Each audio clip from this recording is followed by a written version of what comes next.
Welcome back, everyone. Today we are dissecting the latest financial numbers from a major player in the pharmaceutical space, Dr. Reddy's Laboratories Limited. That's right. Dr. Reddy's is a global pharmaceutical company headquartered in Hyderabad, India. They've got a wide portfolio: APEs, generics, branded generics, biosimilars, and over-the-counter products. They have a significant presence in markets like the USA, India, Russia, and CIS countries, China, Brazil, and Europe. So a truly international footprint. And they've just released their results. What period are we looking at, and what kind of report is this? We are looking at their audited financial results for the fourth quarter and the full financial year ended March 31, 2025. The Board of Directors approved these results at their meeting held on May 9, 2025. We'll be covering both their consolidated results, which are prepared as per IFRS, and their standalone results, which follow Indian Accounting Standards or Ind AS. Excellent. Let's dive straight into the headline numbers. How did Dr. Reddy's perform on the consolidated front for the fourth quarter of FY25? Let's start with revenue from operations. What are the year-over-year and quarter-over-quarter comparisons looking like?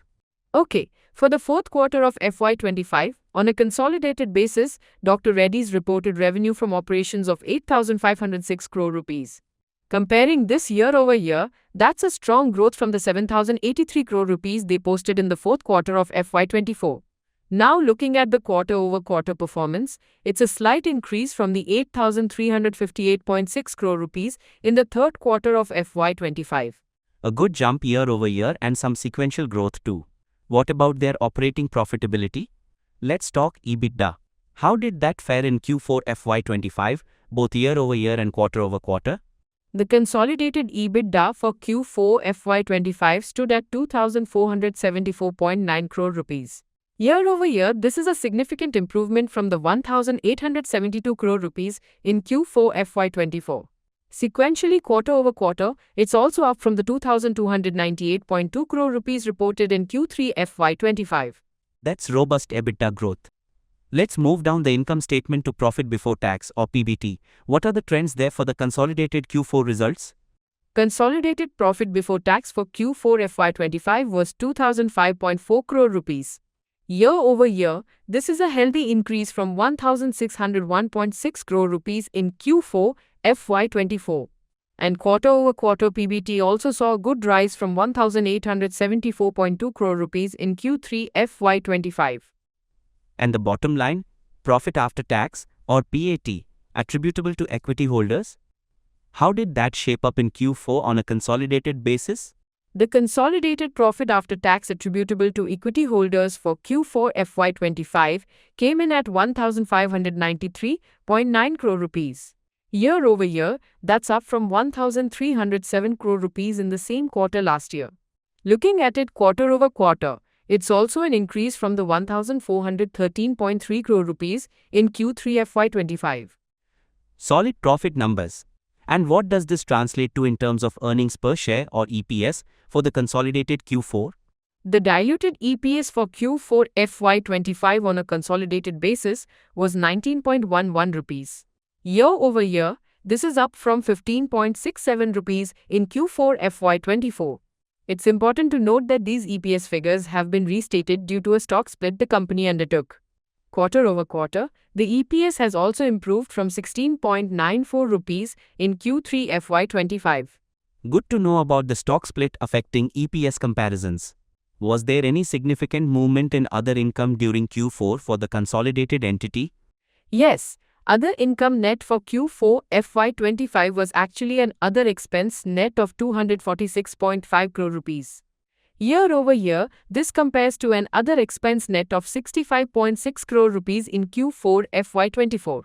Quarter-over-quarter, it was also another expense net of 43.9 crore rupees in Q3 FY25. The notes mention this quarter's figure includes a reclassified foreign exchange gain and a divestment loss. Okay, that covers the consolidated Q4. Now let's look at the full year FY25 performance for Dr. Reddy's on a consolidated basis.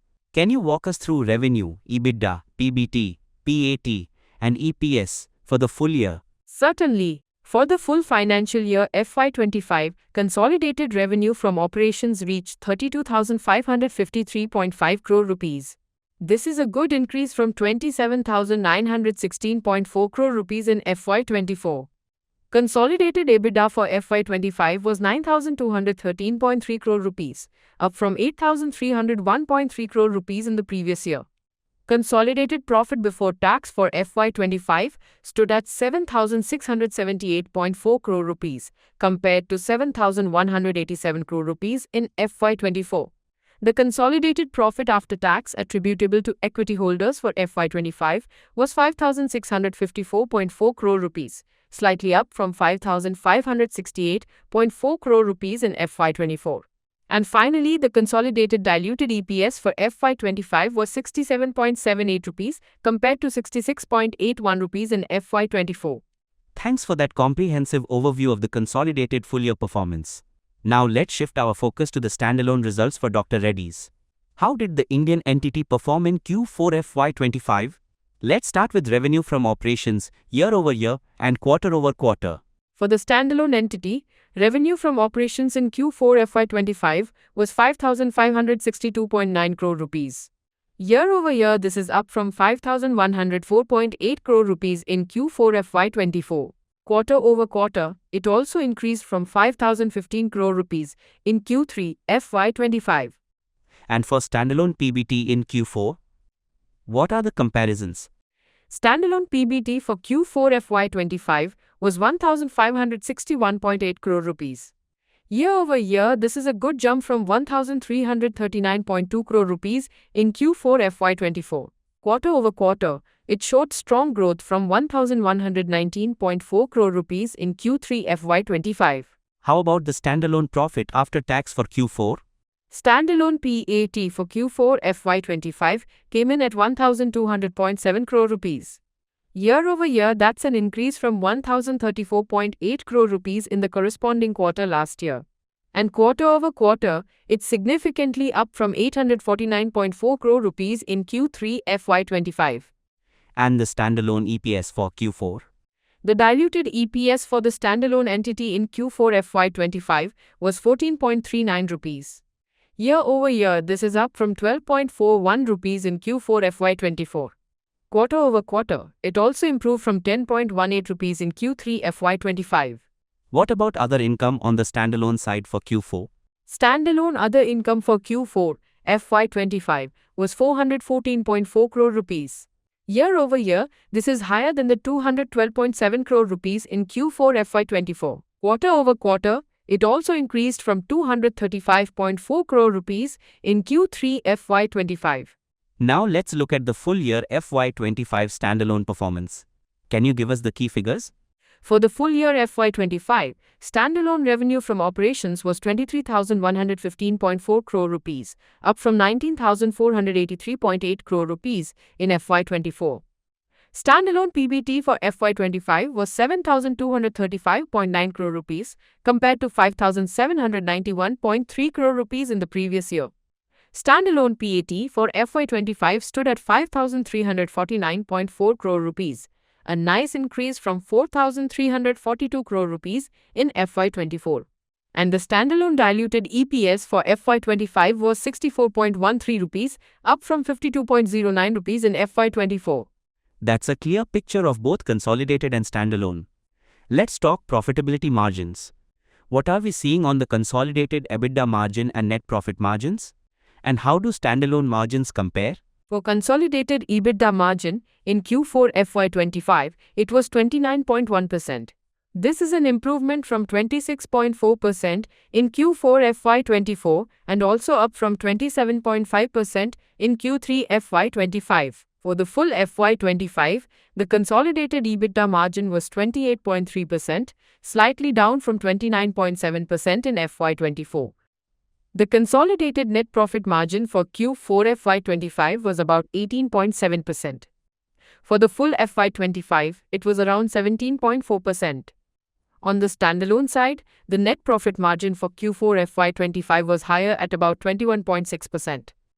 For the full FY25, it was approximately 23.1%. So, the standalone entity appears to be reporting higher net profit margins compared to the consolidated picture, which isn't unusual given consolidation effects and operations of various subsidiaries. Were there any significant exceptional items reported in either the consolidated or standalone results that we should be aware of? Yes, both consolidated and standalone results mention impairment of non-current assets, net. On a consolidated IFRS basis, this was 76.8 crore rupees for Q4 FY25 and 169.3 crore rupees for the full FY25. The notes detail this relates to intangibles from the main acquisition, specifically Helloet, and other product-related intangibles. On a standalone Ind AS basis, the impairment was 103.6 crore rupees for Q4 FY25, and this was the same for the full year. This primarily pertains to an investment in a subsidiary, Swas Wellness Limited, and some product intangibles. So these impairments have impacted the reported profit. Got it. Let's glance at the balance sheet. Any key highlights from the consolidated financial position as of March 2025?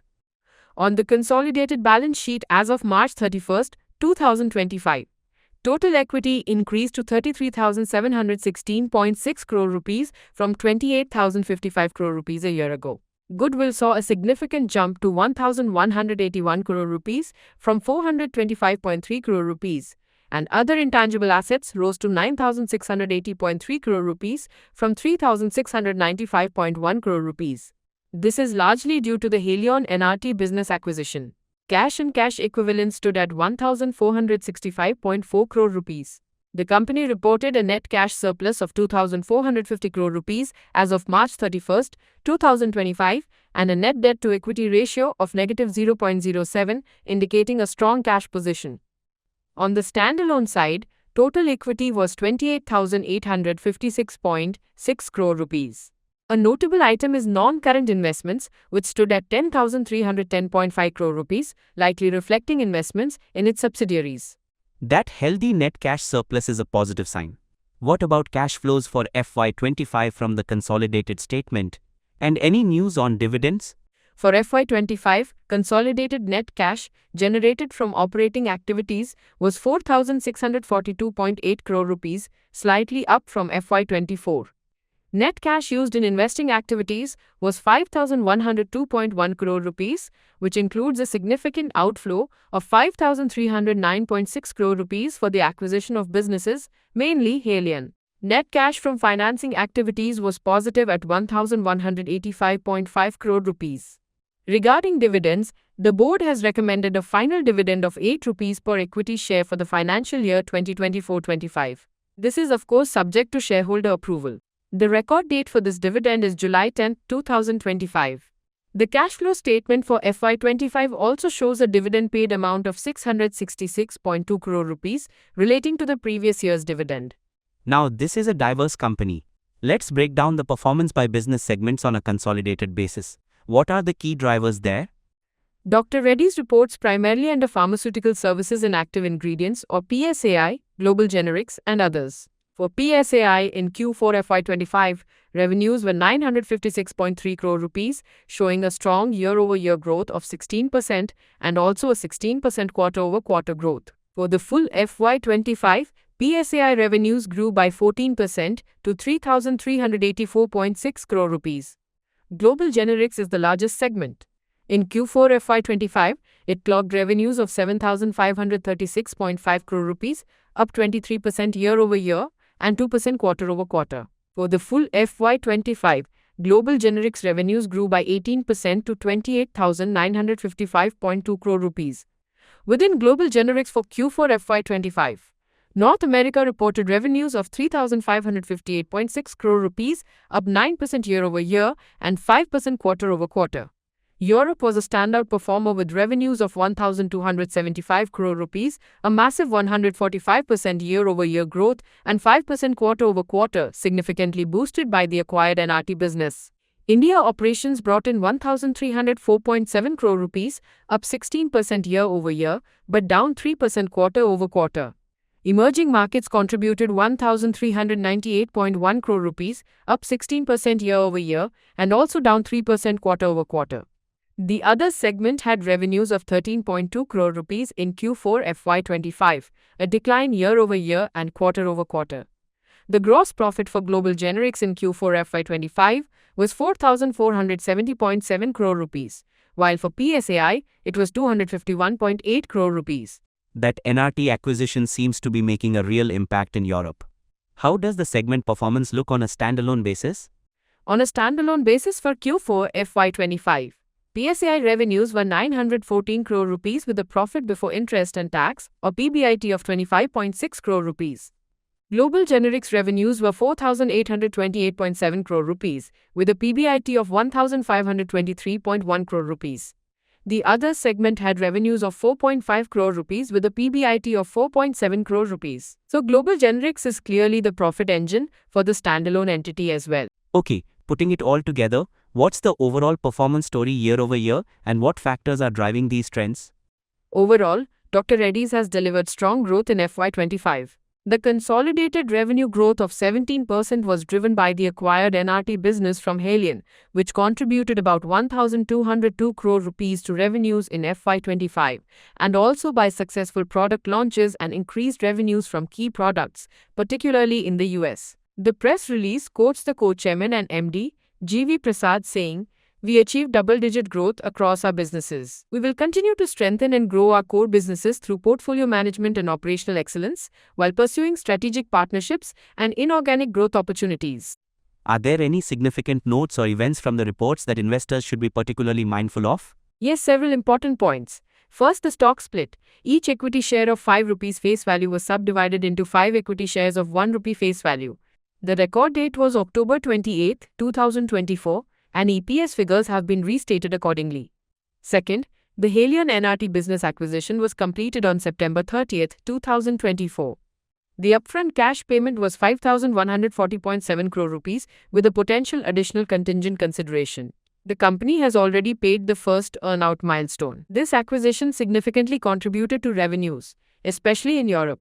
Third, there is an agreement with Nestlé India for nutraceutical products, leading to a joint venture called Dr. Reddy's and Nestlé Health Science Limited, where Dr. Reddy's holds a 51% stake. Fourth, impairments. As we discussed, there were impairments related to the main acquisition intangibles and other assets on the consolidated side, and an investment in Swaz Wellness and product intangibles on the standalone side. Fifth, there's an ongoing anonymous complaint from September 2020 alleging improper payments in Ukraine and potentially other countries. Dr. Reddy's has disclosed this to the US Department of Justice and SEC, and an investigation is ongoing. The company states that the outcomes, including liabilities, are not reasonably ascertainable at this time. This is a watch point. And on the operational front, they've had some positive developments, like a voluntary action initiated or VAI status for their CTO2 API facility in Bolaram from the US FDA and divestment of their Shreveport manufacturing facility in the US. They also highlighted partnerships for biosimilars and a BLA acceptance for denosumab biosimilar in the US market. That ongoing investigation is definitely something to keep an eye on. Now a critical part, the auditor's report. What did S.R. Batliboi and Associates have to say about both the consolidated and standalone financials? Any qualifications or emphasis of matter? This is good news for investors. For both the consolidated IFRS financial results and the standalone Ind AS financial results for the quarter and year ended March 31, 2025, the statutory auditors S.R. Batliboi and Associates LLP have issued an unmodified opinion. This means they believe the financial statements give a true and fair view and are free from material misstatement.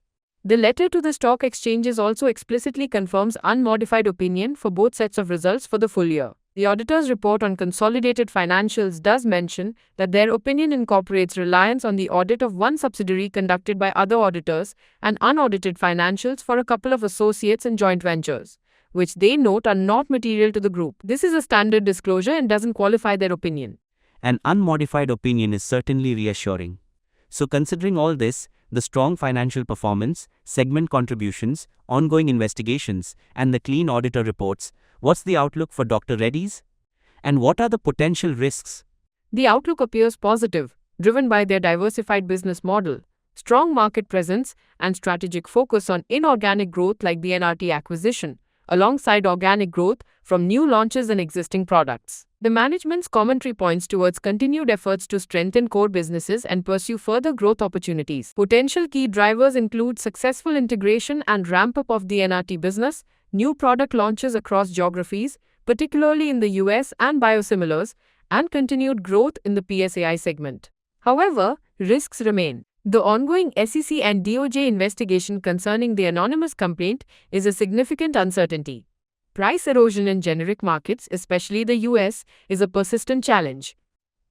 Successful integration of acquired businesses and managing a diverse global operation also carry inherent risks. And of course, the broader pharmaceutical industry risks like regulatory changes and R&D outcomes always apply. As always, we advise investors to check with certified experts before making any investment decisions. Great. So to summarize the key takeaways for Dr. Reddy's Q4 and FY25 results, Dr. Reddy's has reported a strong set of numbers for FY25. Consolidated revenues and EBITDA saw healthy growth, aided significantly by the Haleon NRT acquisition and good performance in key markets. Profitability, while slightly moderated at the net level for the full year on a consolidated basis due to higher expenses and impairments, remains robust. The standalone entity also performed well. Key segments like global generics, particularly North America and the newly boosted Europe, along with PSAI, are driving growth. The balance sheet is strong with a net cash surplus. Crucially, the auditors have issued clean, unmodified opinions on both consolidated and standalone annual financial statements, which is a big positive. The main shadow is the ongoing investigation, which needs monitoring. a very thorough analysis. It seems Dr. Reddy's is navigating the dynamic pharma landscape quite effectively, with strategic acquisitions playing a key role. That's all the time we have for today. Thanks for tuning in, and we'll catch you on the next episode.